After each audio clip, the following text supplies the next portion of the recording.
You didn't open this video by chance. And before I say anything about August 20th, about ANTARES, or about the 5 signs that are about to go through a real turning point, I need you to understand one thing. The last 3 days of your life have not been normal. There was a restlessness that appeared out of nowhere, a silent tension in your chest when you lay down to sleep, a hard-to-name feeling that something was moving beneath the surface of your routine. Perhaps it was a short argument that kept echoing for hours inside your head, even after it was resolved. Perhaps it was a repetitive thought about someone you haven't even spoken to in months, but who returned to occupy space in your mind without an invitation. Perhaps it was a pending decision, the one you've been postponing for a long time, and that suddenly became too heavy to keep putting off. Perhaps it was an emotional truth that you already know, but haven't wanted to look at head-on yet. You woke up earlier than usual on at least one of these mornings, your body restless and your mind already switched on, as if something inside you were in a hurry to warn you. You felt your heart heavier for no apparent reason, that weight that cannot be explained by the day's schedule. And you got distracted, in the middle of traffic or in the middle of some task, by a scene that came to your mind unsummoned, an old memory, a face, a phrase said years ago. This isn't tiredness. It isn't stress. It isn't a bad day. It isn't the algorithm. It is the field preparing for what will happen on August 20th, when the moon will visually touch Antares, the red heart of the Scorpius constellation, and 5 signs will be pushed toward a turning point that has been silently building for weeks. In this video, I will show you why this approach isn't just symbolic, what it activates within your emotional and practical field, which 5 signs are most affected and in what order, what to do between the 19th and 21st so as not to confuse transformation with fear, and especially how to recognize the great change before it takes you by surprise and forces you to react on impulse. If you've made it this far, it's because you are already inside the window. And from now on, every minute you stay is one more piece of the map you will need to have in hand over the coming days. Antares is no ordinary star, and that is the first thing that needs to be clear. Astronomically, it is a red supergiant, one of the brightest stars in the night sky, with a color so saturated and pulsating that ancient Mesopotamian, Greek, Persian, and Arabic observers looked at it and called it the rival of Mars. The name Antares itself comes from the Greek anti-Ares, which literally means the one who rivals Mars, the one who competes in intensity with the red planet. It is so large that, if placed in the position of our Sun, it would swallow the orbit of Earth and reach close to the orbit of Mars. But what matters here is not the isolated scientific data. What matters is what this star represents in the symbolic language that humanity has built around it for millennia. Without interruption, Antares is the heart of Scorpius. It occupies the exact place of the pulsating center of the constellation, the point that the ancients identified as the vital organ of the celestial scorpion, and therefore it carries, within the accumulated spiritual imagination, everything that Scorpio governs in the entire zodiac. Symbolic death, final closure, deep transformation, rebirth after the fall, truth emerging from the underground. Antares is the star that illuminates what is hidden, what was buried, what you pretended did not exist, what you pushed to the back of the emotional closet thinking it would stay there forever. And when the moon, which rules emotions, the unconscious memory, the body, the internal rhythm, visually approaches this exact point in the sky, what happens energetically is simple to describe and brutal to experience. Emotions light a lantern inside the rooms of your psyche that you kept locked. That conversation you postponed for 2 years returns with surgical clarity, as if it happened yesterday. That relationship that no longer works begins to hurt in a different way. More real, less negotiable, less numbed by habit. That project that died inside finally refuses to be resuscitated by force. That lie you told yourself about being fine begins to sound false in your own ears. It is not a gentle energy. It is an energy that cuts, and that is exactly why it liberates. Because what the moon and Antares do together on the internal plane is force you to see clearly what routine helped you to mask during the rest of the year. And here, a silent division opens between 2 types of people facing this event. The sleeping majority, who will feel this emotional density and blame the weather, work, PMS, tiredness, their partner, the boss, traffic, anything external, letting the window pass without reaping absolutely anything of what it came to deliver. These people will fight with their spouse on the 20th and think the fight was about the dishes. They will cry in the shower and think it was exhaustion. They will have insomnia and blame the coffee. And the minority, who have the internal infrastructure to recognize the signal when it appears, sit with it, decode what it is pointing to, and use this passage to make the real movement that was delayed. You are here, listening to this, so you already know which group you belong to. That is why I prepared Magia M28 Exercicios, as 28 chaves do despertar for you. It is a 28-day journey, exactly the duration of a full lunar cycle, designed to transform this diffuse restlessness you are feeling now into concrete language, shadow into clarity, signals into practical decisions, and consciousness into real direction. It is not a mystical theory course, it is not generic meditation, it is not toxic positivity. It is the structure you need to not waste the exact window that is opening now and that closes after the next eclipse. Each day is a key. Each key opens a specific door inside you. The link with the special value for this window is in the first pinned comment right below this video. And before we continue, I want you to do something simple and definitive. Write the word attraverso in the comments if you recognize that you are already inside this passage and do not intend to back down. This word is your first energetic commitment to what comes next, and it will function as a marker within your field, even after you close the video. Now we need to talk about what happened before, because no astrological event exists in isolation, and ignoring the context is what makes most people misinterpret what they are living. On August 12th, the solar eclipse occurred, and solar eclipses function as a clean cut in the script of life. They do not give formal advance notice, they do not ask for permission, they do not ask if you are ready, they do not negotiate deadlines. They simply tear a page out of the book and force you to write another, even if you don't have a pen in hand. The problem is that in the first few days after a solar eclipse, no one understands exactly what was torn away. You feel that something has changed, that the air is different, that the people around you seem to be responding to a frequency you haven't tuned into yet, but you can't name what it is. You make small decisions with a strange urgency, like canceling an appointment out of nowhere, answering an email that had been sitting for weeks, or suddenly feeling the urge to reorganize a specific drawer in the house. You look at familiar people and feel you no longer quite recognize them, as if they had changed or as if you had. There is an emotional mist that surrounds the days following an eclipse, and this mist has a precise function. It prevents you from reacting too quickly before the new terrain stabilizes. It is a period of suspension, of formless pressure, of still scrambled signals, of truth under construction, and that is exactly where August 20th comes in. The visual meeting of the moon with Antares functions narratively as the moment when the mist clears and the terrain reveals itself. It is the day when what began to move in the eclipse must show its real direction. You will perceive with an almost uncomfortable clarity what has come to stay and what has come to be ended. You will feel on your skin which old pattern is still trying to stay alive even without its own energy, clinging on by habit.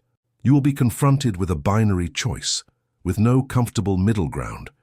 Either you go through the transformation the eclipse started, or you run back into the version of yourself it had already begun to demolish. Many people will choose to go back. They will restart what needed to end. They will accept the invitation they knew they shouldn't accept. They will postpone the conversation for another month, then another 3, then a whole year, and then they will look back and not understand how time passed that way. They will resume the habit they had already let go of. They will turn off the internal alarm and go back to sleep, and they will spend the next few months complaining about a sense of stagnation that they themselves chose on August 20th, without realizing they were choosing it. The minority will do differently.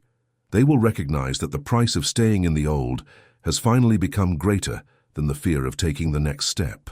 And that is what Antares is illuminating in your field now. The invisible mathematics between the cost of staying and the cost of leaving. As long as the two weighed the same, you postponed. Antares unbalances the scale. The great change that approaches almost never arrives as the public imagines, and this is one of the most expensive confusions that exist on the spiritual path. People think that a life turnaround comes wrapped in a spectacular event, with an epic soundtrack, with a clear sign in the sky, with a phrase pronounced by someone wise at the perfect moment, with a synchronicity so evident that it would be impossible to ignore. It is not like that. A real turnaround almost always arrives disguised as something small, almost banal, so discreet that most people pass right by it and only notice months later, when they look back and see the exact point where life divided into before and after. It is a 10-minute conversation that changes everything, a short conversation you almost didn't have because you were in a hurry. It is a silent distancing that you only notice after 3 weeks without contact, when you finally admit that person left your life without any drama. It is a professional opportunity that appears out of nowhere and doesn't give you much time to think, only to say yes or no in 24 hours. It is an emotional truth that rises up your throat in the middle of a banal meal, and you can no longer swallow it back down, even trying. It is a perception that crosses your mind while you wash the dishes, a whole and complete sentence that forms itself, and which, unlike other thoughts, does not go away when you try to shoo it. It is a scene repeated 3 times in 3 different places in the same week. It is a book that falls off the shelf, a phrase that appears on a screen, a dream that repeats. The sign that this change is real, and not just a passing anxiety that will go away with a good night's sleep, is always the same. It forces you to abandon an old version of yourself instead of simply adding one more thing to your already full routine. Pay attention to this distinction, because it is the most important filter you have in the coming weeks, and it will be used several times. When something merely increases your to-do list, it is noise. When something forces you to let go of who you were so you can open your hand and receive, it is the change. And here is where spiritual pragmatism must enter, without beating around the bush. A portal is not a beautiful astronomical event. It is the exact point where the cost of remaining stuck in your current life becomes greater than the terror of taking the next unknown step. You take the step first, and then the ground appears, never before, never in the reverse order. The universe does not place the ground under your foot while you are still sitting waiting for a guarantee. ANTARES is doing exactly this with 5 signs, increasing the cost of the old until staying is more painful than leaving the unbearable wide open, removing the anesthetic of routine that masked the pain.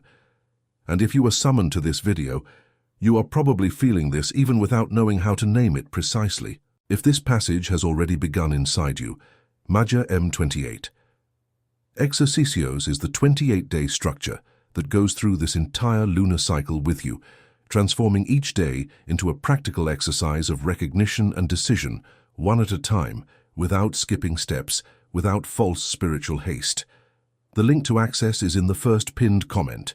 Do not leave it for after the next video, because this window has a date, and after it, the map changes. The first sign most impacted is Scorpio, and this is no coincidence or random choice. Antares visually inhabits the constellation of Scorpius.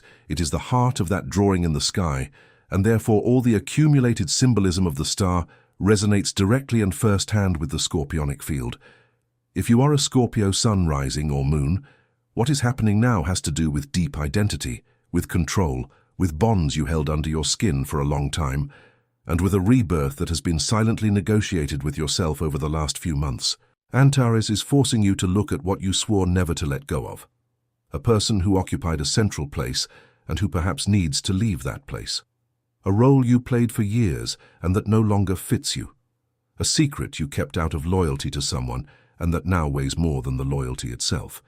An image of yourself, controlled, strong, unreachable, that no longer corresponds to what you are inside. The process here is scorpionic in essence, painful, transformative, and definitive. There is no half-transformation for Scorpio. Either the old skin falls off entirely and you feel the new air touching the new skin, or it keeps suffocating beneath the new one, creating a discomfort that doesn't go away with therapy, travel, or distraction. What is being asked for is the complete fall. And if you resist, the scorpionic universe is known for not asking twice. it tears it away.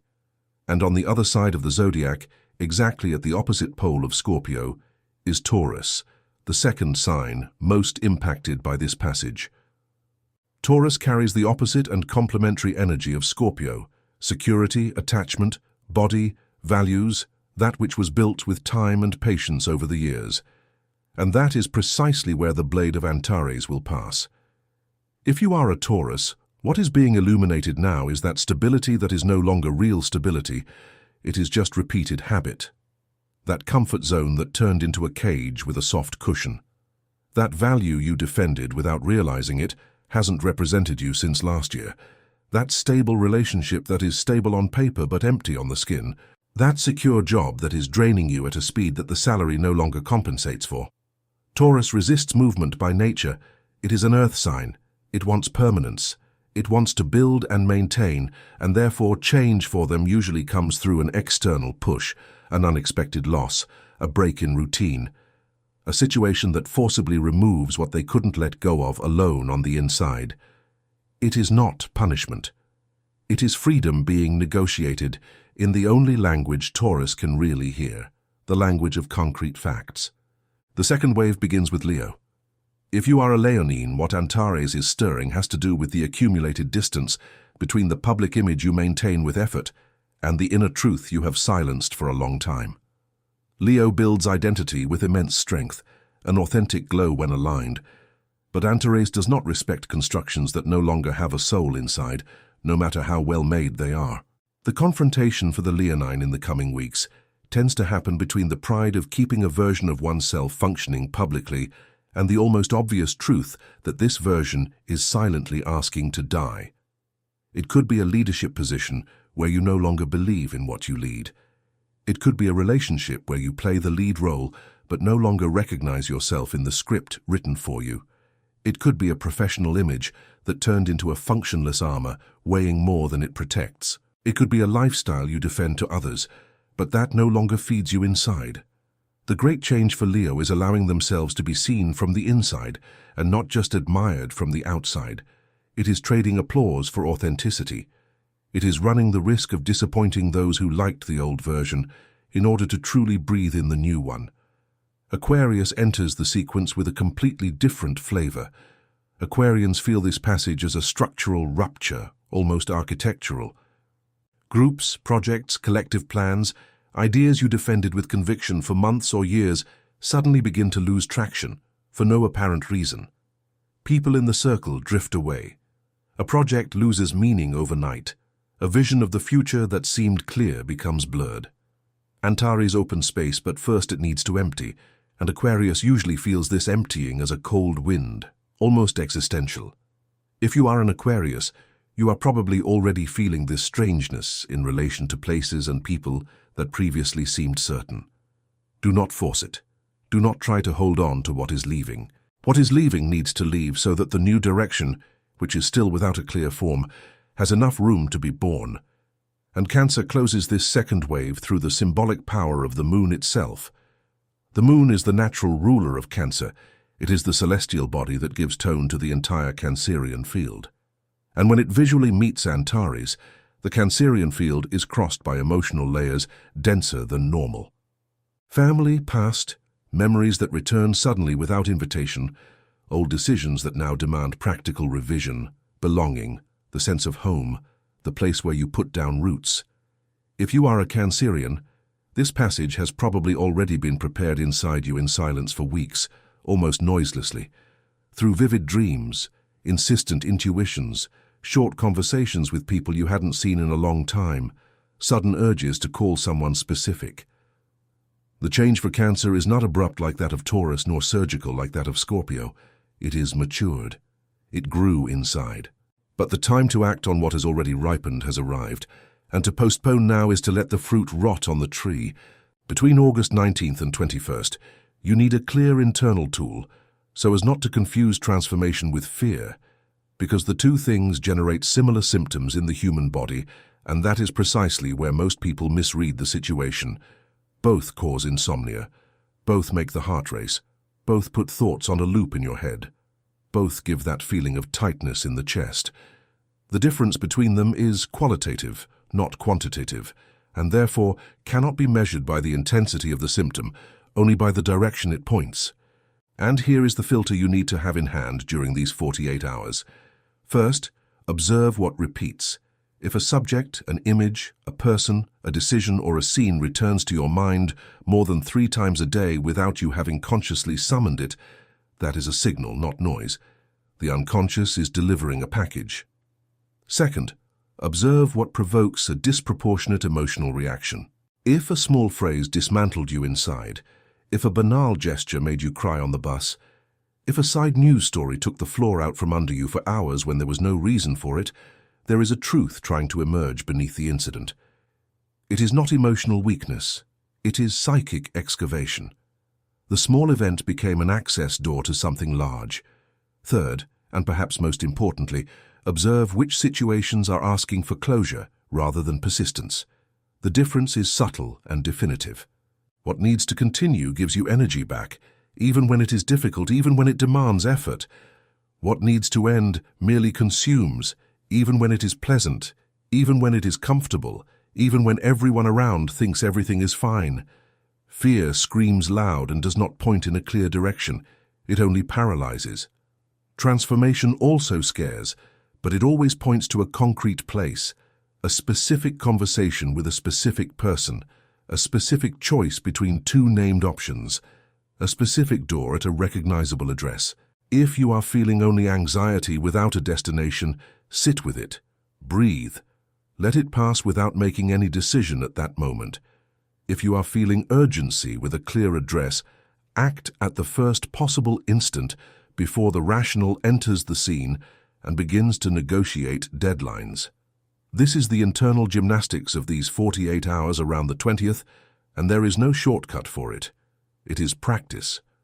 And here I need to be honest with you, without any beating around the bush. Most people will pass through this window without any internal structure. They will react on impulse and later regret it. They will decide in a panic and then go back on it the next day. Or worse, they will decide nothing. They will push everything to next week, and they will let the current pass under their feet without reaping absolutely anything. This is why Magia EM28 Exercicios exists and was built exactly for this type of passage. 28 days, 1 exercise per day, designed to go through exactly this type of window without getting lost in emotional noise. You receive day after day the practical key to recognize the specific signal of that day, integrate the shadow that appears on the surface, and convert diffuse restlessness into real and verifiable movement. It is not generic meditation, it is not toxic positivity that forces you to smile while the house collapses, it is not distant philosophy, it is step-by-step internal engineering. The link to access this window is in the first pinned comment of this video, with the special value that is only valid while the window of the 20th is open. If you've made it this far in this video, you know it wasn't by chance, and you know the next step is not to watch another video on the subject, but to enter the structure that goes through this with you. Comment Escolo atravesar. If this is your response now, and click on the first pinned comment before continuing, before the 28-day window begins to close along with the lunar cycle. ANTARES is not the end of the story, and it is fundamental that you understand this before closing this video. ANTARES is the hinge between 2 larger chapters. The solar eclipse on the 12th opened the initial cut. The meeting of the moon with ANTARES on the 20th illuminates what was cut and shows the direction.